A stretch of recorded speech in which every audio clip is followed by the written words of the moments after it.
Salut à tous, c'est Otakult. On se retrouve comme chaque mercredi pour votre nouveau rendez-vous dédié au Weekly Shonen Magazine. Alors il y a bien un numéro qui est sorti cette semaine contrairement au Shonen Jump qui était en pause, et vous allez voir qu'il y a pas mal d'actualités intéressantes. Mais avant ça, pensez à vous abonner si ce n'est pas déjà fait et à activer les notifications pour ne louper aucune vidéo. J'ai notamment sorti une vidéo sur le génie qui est Junji Ito, si ça vous intéresse, voilà, elle sera dans la description. Sinon vous pouvez aussi me retrouver sur Twitter et Instagram, mais sur ce, place au générique.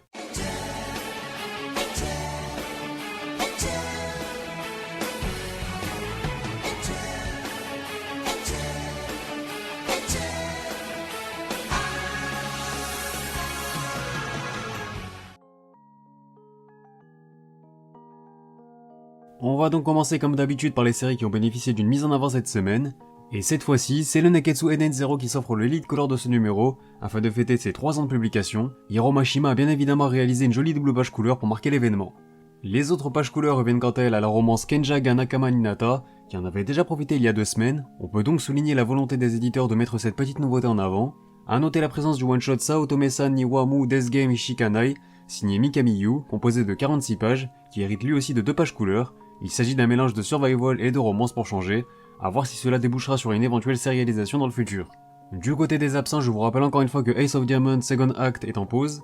Ce dernier reprendra sa publication la semaine prochaine dans le double numéro 36-37, et j'aimerais en dire autant de Dream Team dont on reste malheureusement encore sans nouvelles. Et on enchaîne justement avec les informations concernant le Weekly Shonen Magazine numéro 36-37, un numéro qui sera marqué par le grand retour de la saga culte Ace of Diamonds Second Act, qui fera la couverture du magazine pour l'occasion avec des pages couleurs. Mis à part ça, les autres pages couleurs seront attribuées à la comédie romantique My Charms Are Worse Than Koryo wa Medaka, qui mine de rien semble être pas mal mise en avant également. Ce numéro marquera également le retour de Yasuda Tsuyoshi, l'auteur de Days, un manga de foot de 42 volumes qui a pris fin assez récemment dans le magazine. Il reviendra donc avec une nouvelle série intitulée 37 pauses, mais il s'agira d'une mini-série de 5 chapitres seulement. Et enfin, une série de 5 one-shots dans le genre rom-com sera lancée dans le prochain numéro. Le premier sera signé Tiv ou TIV, je sais pas comment ça se prononce, le dessinateur de Masamune Kun's Revenge, disponible chez Meian en France. On passe à l'actu manga et on va commencer par faire le point chiffre de quelques séries, avec dans un premier temps une bonne nouvelle pour la nouveauté Goddess Café Terrace, qui ne cesse de surprendre puisqu'une réimpression a été annoncée pour ses 2 premiers volumes récemment. Enfin, ce n'est pas vraiment une surprise en soi, puisqu'encore une fois, Seukuji est un auteur très coté dans le magazine, donc il est habitué au succès. De son côté, la série Shangri-La Frontière a déjà atteint la barre du million de copies en circulation en seulement 5 volumes. La couverture de son 5e tome a notamment été révélée cette semaine, mais je vous réserve la couverture de son édition limitée pour la rubrique dédiée aux sorties japonaises. Au passage, en attendant la sortie de son premier volume prévu le 15 septembre prochain, les éditions Glénat proposeront la lecture de plusieurs chapitres du manga gratuitement en ligne. Je vous mettrai le lien du site en description. C'est le titre de cette vidéo. L'année n'est même pas encore terminée que Tokyo Revengers s'est déjà offert un record en devenant la série du Weekly Shonen Magazine la plus vendue sur une seule et même année, avec plus de 11 425 000 copies vendues à l'heure actuelle, surpassant ainsi le record de Seven Deadly Sins qui avait écoulé plus de 10 millions en 2015. Le furieux de Keiwakui pourrait même frapper encore plus fort en s'offrant le record du manga des éditions Kodansha le plus vendu sur une année, en surpassant les 15 933 801 unités de l'Attaque des Titans en 2013. Autant dire que c'est clairement plus qu'une question de temps. Mis à part ça, Tokyo Revengers compte à ce jour 32 millions de copies en circulation en 23 volumes. C'est tout simplement fou. Je vous avais parlé il y a quelques semaines du partenariat entre Kodansha et le club de football Liverpool. Cela semble se concrétiser puisque les mangas Blue Lock et Days, 2 populaires mangas de football, auront l'honneur d'entamer cette collaboration. À l'heure actuelle, on n'en sait pas plus que ça, mais je vous tiendrai bien évidemment au courant. En parlant de football, un nouveau manga dédié à ce sport débutera dans le Shonen Magazine numéro 39. Intitulé Eye Contact, il sera signé Hiroaki Higano et Kaya Tsukiyama, les auteurs du célèbre Area no Kishi qui n'est malheureusement pas disponible en France. Une série de 57 tomes qui vient d'atteindre les 13 millions de copies en circulation, donc je suis bien curieux de voir ce qu'ils ont encore à raconter sur le thème du foot, et des premiers échos qu'on a eu, le thème de l'e-sport pourrait être traité. Donc ça a l'air d'être un délire un peu spécial, donc à voir ce que ça donne. On reste sur les annonces de nouvelles séries avec un manga qui est quant à lui prévu pour la publication du Besatsu Shonen Magazine, mais si je vous en parle c'est parce que l'auteur de A Couple of Cuckoos est concerné. En effet, comme si une seule série ne suffisait pas, Miki Yoshikawa va démarrer un nouveau manga intitulé Hiragi-san Shino Kyuketsu Jiju en octobre prochain dans le Besatsu Shonen Magazine. Il continuera bien évidemment de dessiner A Couple of Cuckoos en parallèle, donc espérons qu'il tiendra le rythme et surtout qu'il ne se surmène pas trop. Pour la petite anecdote, Hiro Mashima s'est permis de répondre au tweet de son collègue Miki Yoshikawa en lui demandant de ne pas se surmener justement. Assez ironique quand on connaît le bonhomme, étant lui-même un monstre de travail et en termes de surmenage, voilà c'est littéralement le roi. Petite précision concernant la fin de I Don't Know If It's Love of Magic, sur laquelle j'aimerais revenir. Il est important de noter qu'il ne s'agit pas d'un arrêt décidé par les éditeurs suite à un manque de succès, mais bien d'un problème de santé de l'auteur. Hatsune souffre notamment d'hypothyroïdie, il va donc lui falloir beaucoup de repos, et une reprise du manga n'est pour le moment pas prévue. On enchaîne avec les sorties japonaises du mois d'août, histoire de vous repartager la couverture du 5ème volume de Shangri-La Frontière, mais surtout le visuel de son édition limitée que je trouve absolument magnifique.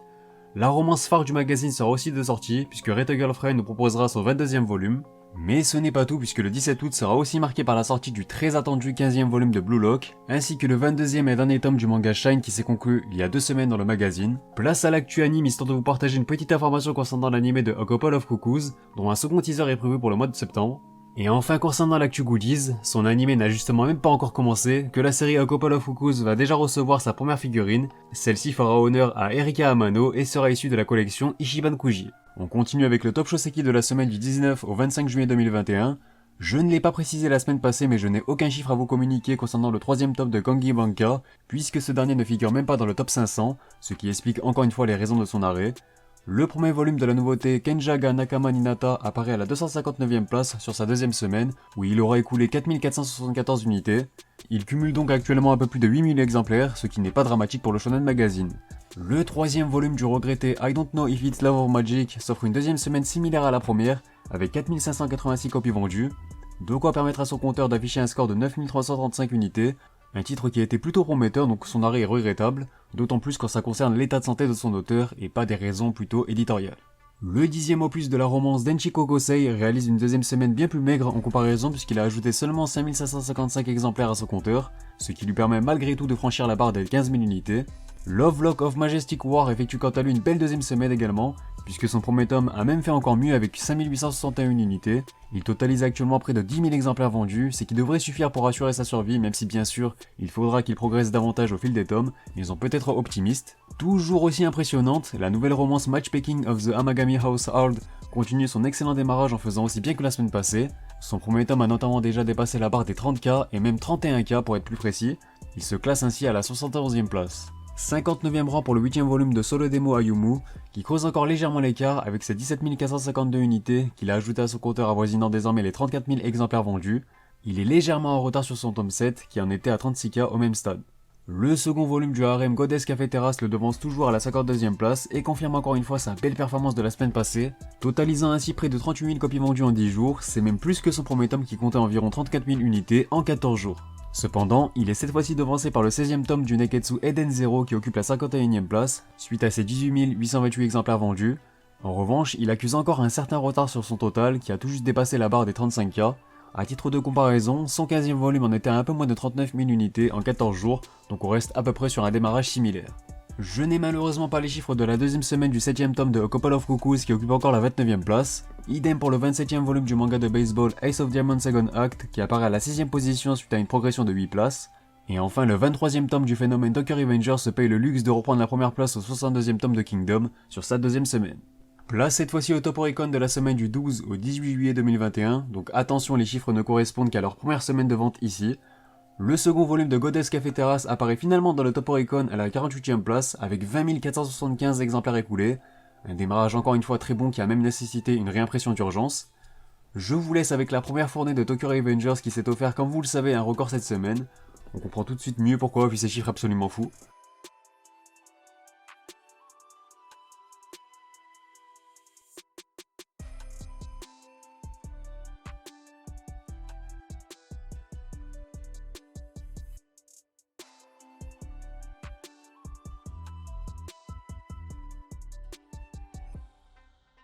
Quatorzième rang pour le 7ème tome de la romance A Couple of Cuckoos qui se retrouve en plein milieu d'un gang de Tokyo Revengers, plus de 50 000 unités en seulement 3 jours, une excellente prestation pour cette série bien que cet opus reste en retard sur le précédent, puisqu'en effet, son 6ème tome partait à plus de 57 000 unités en 3 jours également. On repart sur du Tokyo Revengers qui a encore une fois écoulé plus d'1 million d'exemplaires cette semaine, ça se passe de commentaires.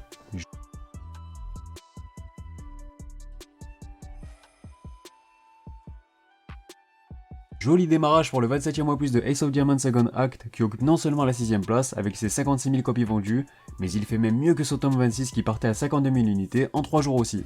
Et enfin on termine bien entendu avec le 23ème volume de l'inarrêtable Tokyo Revengers qui a écoulé 222 469 exemplaires en seulement 3 jours, et on se rend tout de suite compte de sa progression fulgurante lorsque l'on met ces chiffres en parallèle de ceux de son 22ème tome qui démarrait seulement à 63 000 unités en 3 jours à titre de comparaison, c'est presque 4 fois plus du coup. Je pense que tout est dit et on n'est pas loin d'une explosion similaire à celle de Demon Slayer au début de son animé, reste à voir s'il tiendra autant sur la longueur, ce qui est loin d'être gagné.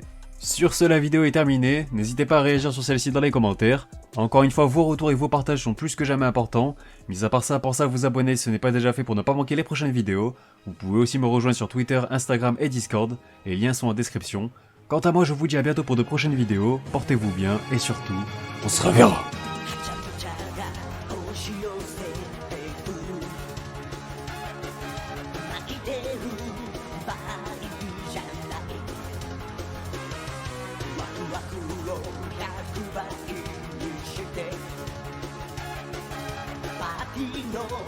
主役